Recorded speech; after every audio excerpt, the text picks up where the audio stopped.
হাদি তার জানা যায় 8-10 লক্ষ মানুষ হয়েছে, আপনার আমার জানা যায় কয় লক্ষ হইব?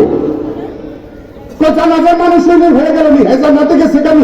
আবু সাইদ কি শহীদ? আমি বললাম ভাই আমি তো বলতে পারবো না। সারা দেশে তো তারা শহীদ বলতেছে। আমি ভাই এখন আবু সাইদ শহীদ কিনা আমিও বলতে পারবো না, সারা দেশের মানুষও বলতে পারবো না। বলতে পারবে একমাত্র কে? আল্লাহ। যদি আবু সাইদের নিয়ত কি ছিল, যদি তার নিয়ত যদি ওরকম কোন খারাপই ছিল যে ইতিহাসে আমার নাম হবে, আমরা সবাই আবু সাইদ হইব এরকম, তাহলে তো সে শহীদ হবে না। তো তার দিলের খবর আমি জানি না, জানে কে?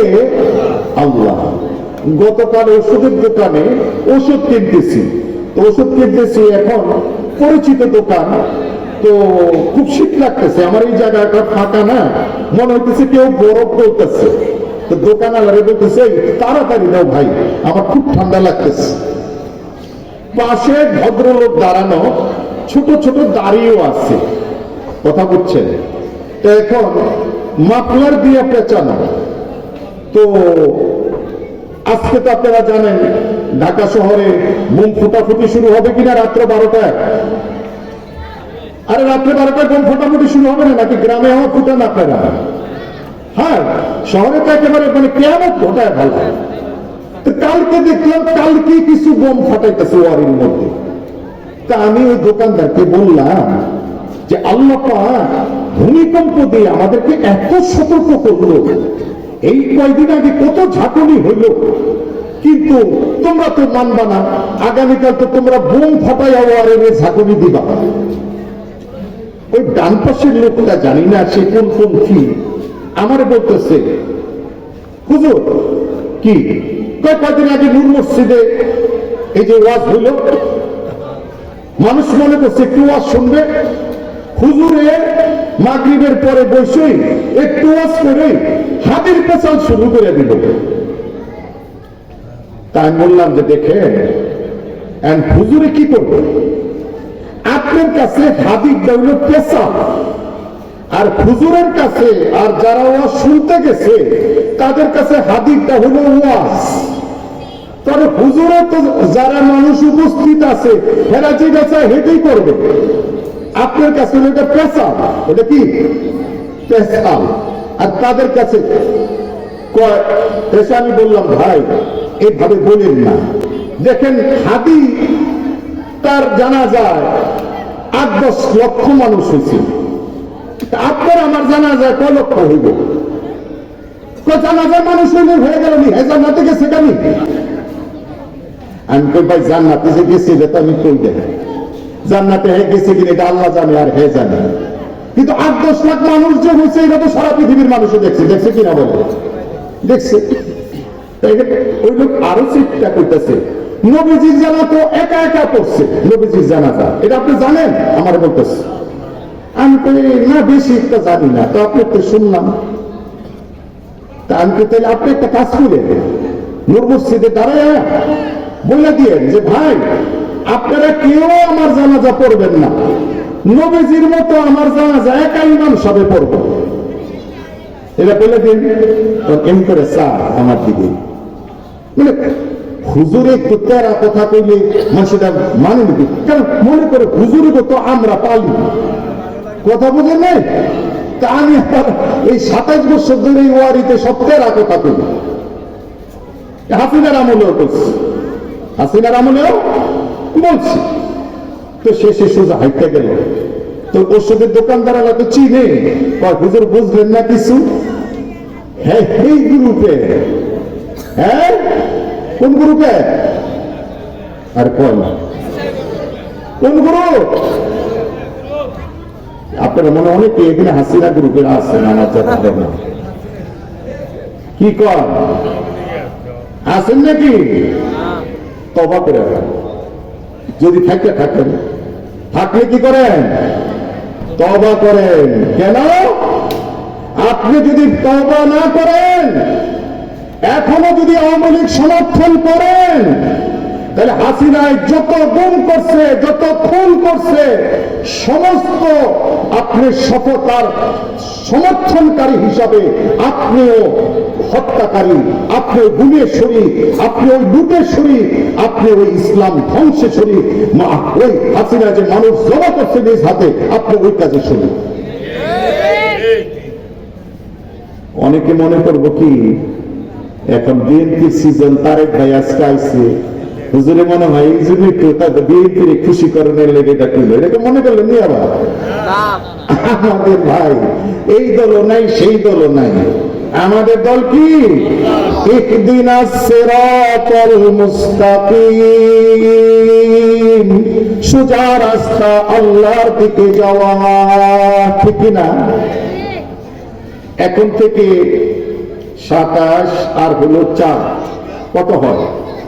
31 বছর আগে ঢাকার একটা মসজিদে আমি ইমাম ছিলাম, 5 ওয়াক্ত নামাজ পড়াইতাম।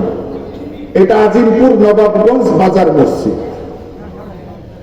তো তখন 15 আগস্টে আওয়ামী লীগের লোকরা খিচুড়ি পাকাইতো, এটারে দিত, তারা কইতো কাঙ্গালি ভোজ। কি কইতো?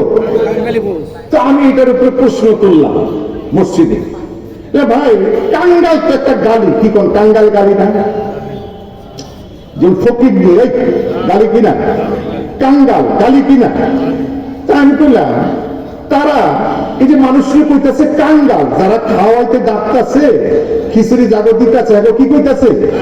কাঙ্গাল। তো মানুষকে গালি দিতেছে, সব হলো কেমনি? এই বয়ান করলে তখন তো বড় দল 2 দল, তো যারা বিএনপি করে নামাজের পরে অনেকে আমার কাছে ওস্তাদজি একের ঠিক কাম করছেন, ছুড়লে লবণ দিয়ে দিচ্ছেন, কথা বলছেন, ঠিক কাম করছেন, ছুড়লে একেবারে লবণ দিয়ে দিচ্ছেন, তাই ঠিক আছে ব্যাপার। আচ্ছা, আবার এরপর 2-4 জুমা পরে ওয়াজ দিলাম বিএনপির বিরুদ্ধে। সেই ওয়াজটা কি? আমি বললাম ভাই আমাদের দেশে মানুষ, মহিলাদের যাদের স্বামী মারা যায় তারা তো বেশি সাজগোজ করে না। তো বেগম খালেদা জিয়া, ওনার তো স্বামী মারা গেছে অনেক আগে, উনি এখনো তো সাজগোজ করে কেন, আর রাস্তায় বাইরে কেন? এটা ঠিক না। এইটা যদি কইতে পারি না, ওই যে নৌকা আলারা জি একেবারে ঠিক কাম করছেন, ছিল লবণ দিয়ে দিচ্ছেন। তো লবণ দুইজনেরই দিতাম, মানে এক গ্রুপ করে আর কি। কথা বুঝে আসছেন কিনা মাইন্ড করে না, এটা একটা কথার কথা বললাম আর কি। তো বলতেছিলাম এই কথা যে আসলে আওয়ামী লীগের সময় যখন আমরা আওয়ামী লীগের বিরুদ্ধে কথা বলছি, তখন আওয়ামী লীগ মনে করছে আমরা বিএনপির লোক, ঠিক কিনা বলেন? হুজুরেরা বিএনপি করে। এখন যখন আবার বলি, এখন অনেকের বিএনপির ভাইরা আবার কয় হুজুরে মনে হয় জমাত করে, ঠিক ঠিক না? আমাদের জ্বালার শেষ নাই। আল্লাহর নবী সকলের প্রশংসা পাইছেন, কি বলেন পাইছে? আল্লাহর নবী আবু জেহেল দেখেন বলতেছে, আপনি শুনছেন আবু জেহেলের হাতে কতগুলো ছোট ছোট পাথরের টুকরা। আবু জেহেল কি বলল? হে নবী, হে মুহাম্মদ, আমি আপনাকে নবী মানব যদি আমার হাতের ভিতরে কি আছে আপনি বলতে পারেন। তো নবীজি কি আলিমুল গায়েব? নবীজি উত্তরে কি বললেন? আচ্ছা, যদি তোমার হাতে কি আছে আমি সেটা না বলি, যদি তোমার হাতে যেটাই আছে সেইটাই যদি আমাকে নবী মানে, তাহলে তুমি নবী মানবা? বলে হ্যাঁ মানবো। তো আল্লাহর হুকুমে ওই পাথর পরে উঠছে লা ইলাহা ইল্লাল্লাহু মুহাম্মাদুর রাসূলুল্লাহ, বলেন সুবহানাল্লাহ। আবু জেহেল খাইছে, মস্ত বড় জাদুকর, মস্ত বড় জাদুকর। এই জন্য হেদায়েত কার হাতে? আল্লাহ পাকের হাতে। আজকে সকালে আমি ঘুমাইছি, জানি না কেন স্বপ্নটা দেখলাম। তো সেখানে দেখি যে জানেন তো আমাদের দেশে তাবলীগ জামাত নিয়ে একটা বিভক্তি হয়ে গেছে, আছে না? তো এর মধ্যে কিছু কথা নিয়ে এই বিভক্তি, কিছু বক্তব্য নিয়ে, যেগুলা উলামায়ে কেরাম বলছেন যে এটা কোরআন হাদিসের সঙ্গে সাংঘর্ষিক। সুতরাং মাওলানা সাদ সাহেবকে আলেমরা অনুরোধ করেছিল যে আপনি এই কথাগুলা কোরআন হাদিসের সঙ্গে সাংঘর্ষিক, সুতরাং এগুলো আপনি প্রত্যাহার করেন। বিষয়টা এই ছিল, আর কোন সম্পত্তি লিয়া ছিল না।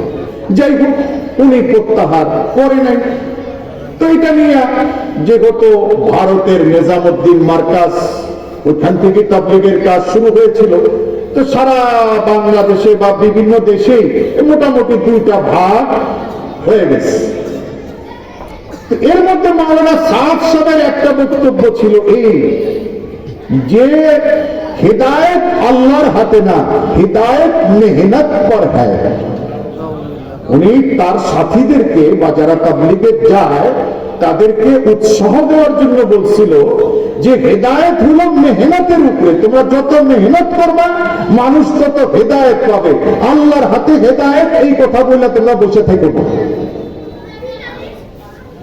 দেখো, আল্লাহ পাক সরাসরি যখন রাসূলুল্লাহ সাল্লাল্লাহু আলাইহি সাল্লাম, আপনারা জানেন নবীজি দুনিয়াতে আসার আগেই নবীজির পিতা নাম কি ছিল বলেন সকলে, নাম কি ছিল? আব্দুল্লাহ। আজকালকাল অনেকেই আসে, হুজুর আমার ছেলে হয়েছে, একটা ভালো নাম রেখে দেন।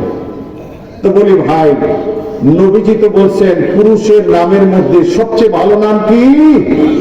বলেন না সবাই চিৎকার দিয়ে, আব্দুল্লাহ।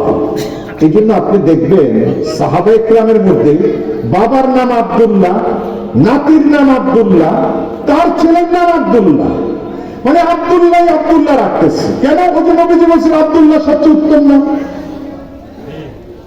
বর্তমানে কারো যদি বলা হয় যে ভাই আব্দুল্লাহ সবচেয়ে ভালো নাম, নবীজি বলছেন এটা রাখেন, হুজুর আব্দুল একটু একটু পুরান পুরান, তো একটু একটু আধুনিক, একটু আধুনিক টাইপের আর কি, এরকম লাগবে, ঠিক কিনা বলে?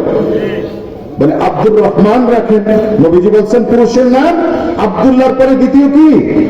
আব্দুর রহমান। আব্দুর রহমান রাখেন। ঠিক আছে, আমরা একটা নাম ঠিক করছিলাম, তো কি ঠিক করছিলেন বলেন? ওই যে কোরআন শরীফে একটা শব্দ আছে, এইটা আমার ওয়াইফে পছন্দ করছে, সে কি শব্দ বলেন না ভাই? রামিন। নাম কি? রামিন। আমি ভাই, আপনার ছেলে আপনার ওয়াইফে পছন্দ করছে, কিন্তু পছন্দটা উল্টা পাল্টা হয়ে গেছে, ভালো জায়গায় হাত দেয় নাই, হাত পুড়ে যে বোকা। রামিমত হলো ছাই, রামিমত কি? ছাই। কোরআন শরীফে থাকলে এটা কি নাম রাখা যাইব? আরে যাইব? কোরআন শরীফে আছে খিনজির, লাহমু খিনজির, আছে কিনা? খিনজির অর্থ কি? শুয়োর।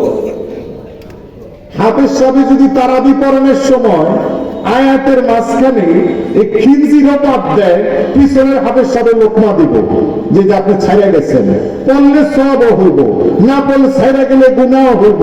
কিন্তু তাই বলা কেউ খিনজির রাখবে না। ফিরআউন কোরআন শরীফে আছে কিনা? ফিরআউন আছে কিনা? কারুন আছে কিনা? কারুন। কেউ কারুন নাম রাখে কেন? কেউ যদি এটা মনে করে রাখলো যে আল্লাহ আমার ছেলে যেন কারুনের মতো ধনী হয়, রাখবে কেউ? রাখে না। তো কোরআন শরীফে থাকলেই আপনি রাখবেন, একজনের নাম রাখছেন মেয়ের নাম, কি নাম? হুজুর তুকাজ্জেবান। কি ভাই তুকাজ্জেবান কি? কয় সূরাতুর রহমান পড়তে যায় আমার ওয়াইফে দেখছে আল্লাহ পাক বারবার করতেছে তুকাজ্জেবান তুকাজ্জেবান, তা আমার ওয়াইফের কাছে মনে হলো এটা একটা খুব ভালো শব্দ হইব, এই জন্য নাম রাখছে তুকাজ্জেবান। আছে না? আল্লাহ কি বলছে? ফাবিআইয়ি আলাই রাব্বিকুমা তুকাজ্জিবান। আল্লাহ পাকের কোন কোন নিয়ামতকে তোমরা অস্বীকার করবা? তাহলে তুকাজ্জিবান মানে হলো অস্বীকার করা, মিথ্যা বলা। তখন দেখছে বারবার তুকার জীবন আইছে, এই জন্য তুকার জীবন আইছে। আরেকজনের নাম রাখছে খাদিস্তা। কি নাম? খাদিস্তা। আমি তো খাদিস্তা কি কয়, ওই যে আগে নাম ছিল খাদিজা, তখন এটা একটু ওল্ড মডেল লাগে, এই জন্য আমরা ওটা একটু খাদিস্তা করলাম। আমি বললাম ভাই এটা কেমন হলো? খাদিজা তো নবীজির প্রিয়তমা, খাদিজাতুল কুবরা, ওনার প্রথম স্ত্রী, যে ঘর থেকে একমাত্র নবীজির সন্তান হয়েছেন, মহিয়সী নারী খাদিজাতুল কুবরা, খাদিজা। মানে আপনি যে নাম রাখলেন খাদিস্তা, এটার অর্থ কি বা? দেখেন তো, আগে মানুষ একজন আলেমের থেকে জিজ্ঞেস করে নাম রাখতো, ঠিক কিনা? এখন তা না, এখন এই মোবাইলে আলেম, মুফতি, মুহাদ্দিস যা আছে সব এটার ভিতরে। প্রত্যেকে রাখছেন তো, হুজুর গুগল করছি। কি করছি? গুগল করে ইসলামী নামের থেকে নাম বার করছি। এ মাঝে মাঝে এমন বিপদে পড়ি, মোবাইল করে গুগল করে নাম শব্দটা বাইর করে ফোন দেয়, পরিচয় আছে, আমার নাম্বার আছে, হুজুর কি হুজুর একটা নাম একটু বলে দেন, এটা রাখা যাবো। আচ্ছা এখন আপনার বলেন, আরবি শব্দ যদি সেটা জিম হয়, যদি সেটা জাল হয়, যদি সেটা যা হয়, অর্থ বদলায় যাবে কি না যাবে? মোবাইলে শুনে এটা বোঝা যায় যে এটাকে জিম দিয়া না জাল দিয়া না যা দিয়া বোঝা যায়? বোঝা যায় না তো, অর্থ কেমনে বলবো? আমি আওয়াজ বোঝা যেতেছি না, এইভাবে আমি অর্থ বলতে পারবো না। আপনি অর্থ বলতে হলে আপনি আরবিতে নামটা লিখে আমার মোবাইলে পাঠায় দেন, আমি বলতে পারবো। কারণ আমি তো আরবি লিখতে পারি না, বাংলায় লিখতে পাঠাই দিই। আচ্ছা বাংলায় লিখলে এটার অর্থ বার করা যাবে? যাবে না তো। যারা মাদ্রাসায় করছেন, আরবি ডিকশনারি দেখতে হলে ওটা নিয়ম হলো ওই শব্দের মূল হরফ কি কয়টা, মাদ্দা, ওটাকে কি বলে? মাদ্দা। যেমন হোমিওপ্যাথি ওষুধ, এই যে আলমারি ভরা দেখেন আপনি, শক্তি ওষুধ না, ওটার মধ্যে যেটা মূল ওষুধ ওটাকে কি বলে? মাদা। ওটাকে কি বলে? মাদা। ওটার সঙ্গে অনেক কিছু কেমিক্যাল মিশাইয়া অনেক ওষুধ বাড়ায়। তো আরবি ডিকশনারিতে অর্থ পাইতে হইলে, যেমন আপনি মনে করেন মুস্তাফিজ, এক মানুষের নাম আছে না মুস্তাফিজ, এখন আপনি যদি মুস্তাফিজ অর্থ বাইর করতে চান আরবি ডিকশনারিতে পাবেন না। আপনি দেখতে হবে মুস্তাফিজের মধ্যে 3টা অক্ষর আছে, ওই 3টা কি, ওইটা দিয়ে সার্চ দিলে বা ডিকশনারিতে গেলে আপনি মুস্তাফিজের অর্থটা পাবেন। কথা বুঝে আসছে তো? কি বলতেছিলাম? আল্লাহু আকবার। তো আল্লাহ রাব্বুল আলামিন